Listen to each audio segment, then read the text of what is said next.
Hi, today I want to show you why it is that one should upgrade one's streets. But before we do that, I always love to show off my city. I'm getting very close to the end of chapter 10 now, Sorcerers and Dragons. So for those of you who haven't been there, let's have a look and see what it's all about. I want to tell you a couple of things about this city. Number one, it's very large. And this is because I started playing more than a year ago, and in those days you could pay $5 and get yourself an expansion. It's not the case any longer. They've decided that people's cities were getting too big. Expansion costs have been pushed up in order to prevent people from going too large. So it has become a much smaller game now, but I got in at the beginning and I have a very large city. You can do very well with a small city, so it's part of the challenge. I'm spoiled, let's put it that way. Then there's another thing I must also tell you, and that is that I'm zoomed out now, but you'll see I haven't got a very high ranking in US2. This is because I don't take my game that seriously. I'm quite like pretty, you see. So you can see everything's laid out in very neat little rows. And of course that's a good thing because it makes it much easier to inventory, to know what you've got. And when you do sums, I'll take out one factory, then I can take away 2 workshops, I can take away so much culture. It's much easier if you've got everything together. There's some players who sort of sprinkle stuff around all over the place. Well, they're not wrong. Anyway, the point is I'm an aesthetic player. So, I don't need necessarily quite this many or quite that many, but they make a really nice, pretty line. So that's why you won't find me up at number 1. And the other thing is I'm living on a fixed income, so I don't have the money to spend thousands and thousands of dollars on diamond purchase buildings. But I'm very happy with what I've got. So there we go. Let's have a look. For those of you who haven't seen it, it's an elven city, for a start. These are residences, maximized. Those are workshops, also maximized.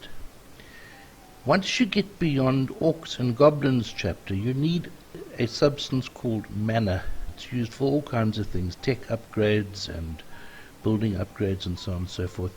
So you will see I haven't got any event buildings. You notice that? There's one over there, there's an event building, there's one more. I had to sell a lot because in Sorcerers and Dragons, this is a very large settlement. You need this massive square in the middle. You can't finish the chapter without it. So this is more than 20 squares. In other words, more than 4 expansions, more than 4 expansions. It's a truly massive area. And for me to fit it in without having to sell some of my beautiful silk factories and my lovely gems factories and my absolutely marvelous plank factories, to keep that aspect of the city going, which of course I use those materials for my fellowship and I use them for tournaments, but to keep 5 of each manufactory, and I have 7 planks, I had to make space for this ginormous settlement, and the only way I could do it was by getting rid of all of my event buildings. These are called arcane libraries, and they are culture buildings that need a road contact, and they also produce significant amounts of mana. There's something I've just been keeping to show you on the subject of mana. Do you see over here? Let's just zoom in. You don't only have the big mana buildings, you see. What you can do is these little johnnies here, they make tiny amounts, but I've got them scattered around all over the place. There's some more. There's another one there. There's one up here somewhere or other. There's some, you see. Each one of them only makes a couple, but if you've got 40 or 50 of them, there's one there, see, tucked into a little hole where I couldn't put anything else. It's worth putting them in. I have heard people say they're worth nothing, and of course one of these buildings is worth peanuts. But if you have 20 or 30 and you collect them once a day, well, that's 2,000 mana, and that's worth having. There's just one last thing I want to say to you, and that is, people at lower level, if you're just getting into the guest races now, if you're coming into Dwarven Chapter, try to build your settlement square. One tends, because you haven't got free space, and you get an expansion here and another one there, then you get another one there, and you end up with a settlement that's all sort of straggly-waggly along the edge. if you can, try to arrange your city in such a way that it's square. And the arrangement, you see, in a couple of weeks' time I'll be finished this chapter, and then I will sell all of these faculties, and I will sell the square, and this whole area will be open, and then I can sort of start fiddling and moving and getting things ready for the next chapter. We often hear people say, why is there no storage? Well, Timon has given his answer to that. He said, you have expansions at the beginning of the game. You have lots and lots and lots of expansions. So you use those expansions to move things around. They're empty space. When you get higher up, every end of the chapter, you sell this whole settlement, and the next guest race comes into that place. And in that time, all of that space there, you can take these buildings, put them here, put them there, move them. If you've got to maybe change your roads from running up and down, you want to make them go left to right, you have a massive area. And when you come to the end of the chapter, you've obviously got to do a little bit of research and work out what you need to do, and then you use this big open area to rearrange your city before you start building. And that brings us now to what I wanted to tell you about today, which is roads or streets. Now, some people say, why must I upgrade my streets? Well, we've just been talking about rearranging a city. Now, there is a school of thought, and it's not a silly school of thought. The school of thought is that you should not upgrade the roads, which costs you materials.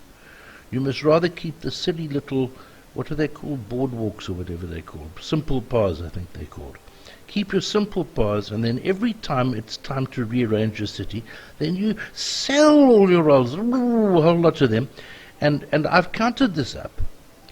I have something like 300 blocks of streets. It's 25 blocks to one expansion, so I've got more than 12 city expansions that are wasted. They're being used on roads. So if you rip all of these roads out at the, whenever you need to do a rearrangement, it costs you virtually nothing to rebuild them, then you can pack all your stuff into the corner, it takes forever, and then it creates a nice big open space, you can rearrange, and then you can put the roads back in again. It's a very ingenious idea. I think it's far too much fiddle though. If you are organized, you can do all your rearranging at the end of the chapter. Okay, so now we have 300 blocks. If you've got a smaller city, it might be only 200, it might be 180. But let's go and have a look now.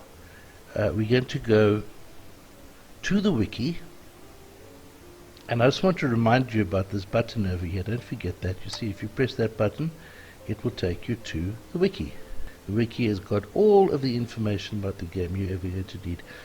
If you go there and you type in streets, then it will give you this page. There you go, streets, purpose, requirements, upgrade, overview, elves, human, guest race. Now that's very interesting. I wanted to show you something very quickly. Here's the elven streets. Now notice, just have a good look here, the ornate street. Each one of these streets comes in a chapter. So the footpath, that's the word I was looking for, footpath. The footpath you start with.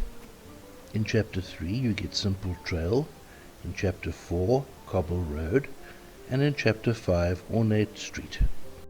And then each guest race brings you a chance to do an upgrade. Dwarven is dwarves obviously, Blossom is fairies, then it's orcs, then it's wood elves, and then it's sorcerers and dragons, and the last chapter 11 of course is halflings.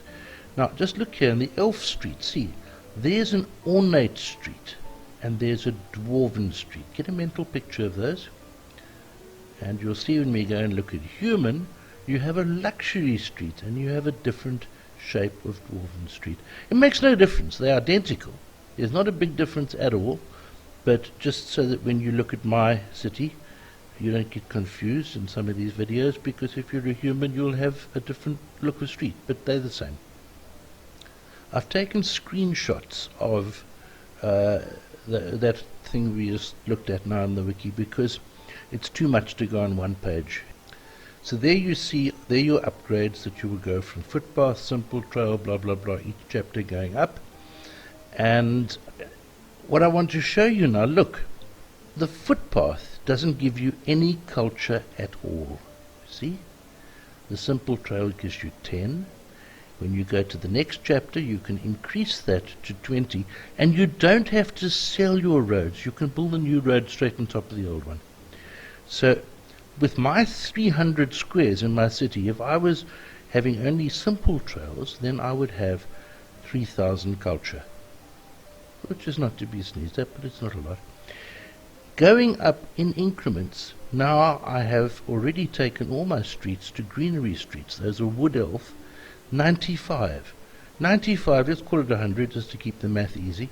300 times 100, that's 30,000 culture. And buildings in my part of the world, those arcane libraries I showed you, will only give you just less than 2,000 culture. So it's 15 culture buildings that I've got. If I had have had footpaths, I wouldn't have the equivalent of 15 culture buildings. That's why you've got to do it. So there you are. That's why you must upgrade them. Now the next question is how. Let's have a look. You see, you finish Dwarven chapter.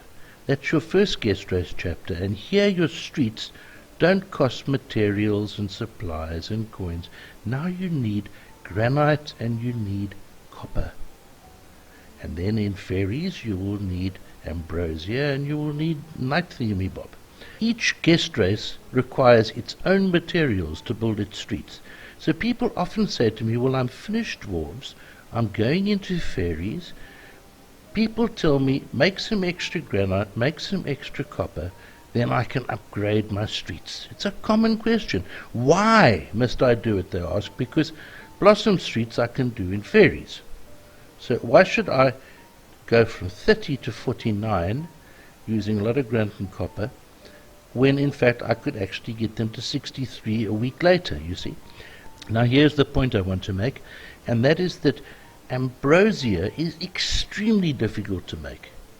When your farms are at full production, you make lots of it, but in the first 3 or 4 weeks of fairy chapter, ambrosia is scarcer than chicken's teeth. So whereas you've got a lot of leftover granite and copper, and while you're waiting to build your fairy goodies, you've still got maybe a mine and a foundry. You can make enough, upgrade your streets, get that extra culture. When you get to the end of fairy chapter and you're just about to go into orcs, then you will have lots and lots of ambrosia that you're not using and night goody gats. Then you can upgrade your dwarven streets to fairies. You get into orcs, what do you know? You haven't got enough of these goodies.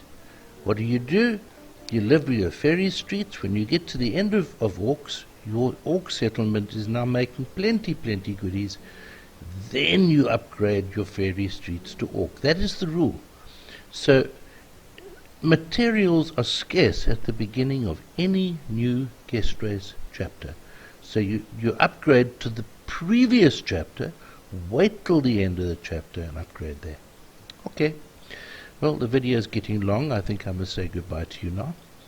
If you want to keep listening to me talk nonsense, then underneath the video you can just click on the subscribe button. And why don't you come and visit us on Facebook? It would be nice to see you there. Bye.